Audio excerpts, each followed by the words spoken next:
All right, so back here on the 1978 Toyota pickup. So got both sides taken care of.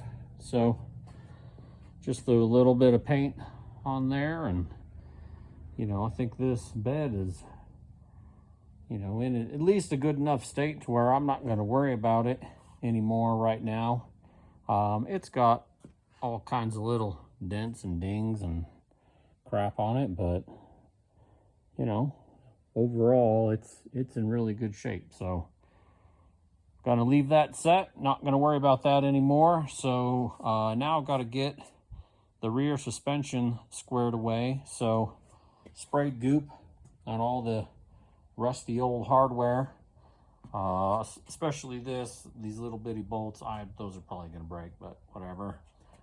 Hit all the shackles for the rear end. I don't need any of this stuff, so I'm just going to pull the leaves off and roll the whole thing out, take the drive shaft out. I got all these lines, the brake lines and fuel and emergency brake cable and everything. I got to clean all that stuff off. This center member here that the suspension is bolted to, I have no idea if that's going to work yet. Probably not. So I need to, double check that. I need to double check alignment and everything as well. So I know, where this current axle is sitting, that is in alignment with where the bed needs to go. So I got to make sure to mark the frame. Looks like maybe this little cover things in the center. So that'll be, maybe a good reference mark. There's a hole in the frame there that looks pretty good.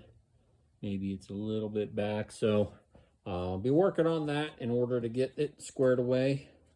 I did set the front ride height.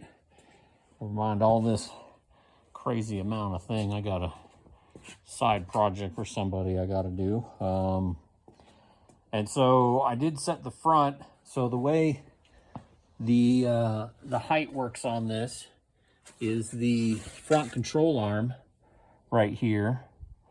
So that is 5 7/8 away from the center line of the spindle. So I got drop spindles on that. The typical Mustang 2 is 3 7/8, and then you got to add 2 inches because I got 2-inch drop spindles.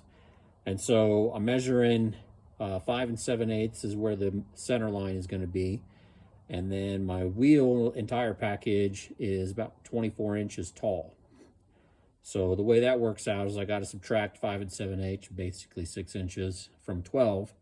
And then that means the remainder is how high off the ground that hole will be. And so that's going to be, again, basically 6 is what that boils down to. So I set the height to 6 and just got lucky that putting it on the little rolling cart is right at 6. And so that's good. And so that's where the height's going to be. Measured it, and it's just 4.5 inches off the ground.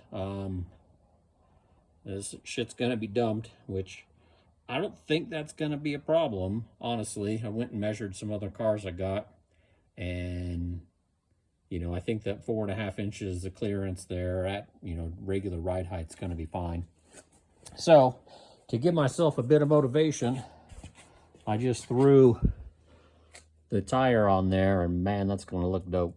That's going to look super good. The height there is going to be great. And so super excited about that. Occasionally you got to give yourself a little eye candy and motivation, but yeah, I think that's going to look really good. So, all right, well, this part will be fun, honestly, to work on the rear suspension.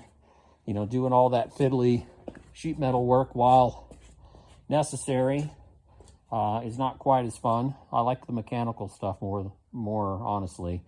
And so, tearing apart all this stuff and laying out the new rear end and 4-bar and all that other stuff will be super fun. So be working on that this weekend. All right, thanks. See you in the next one.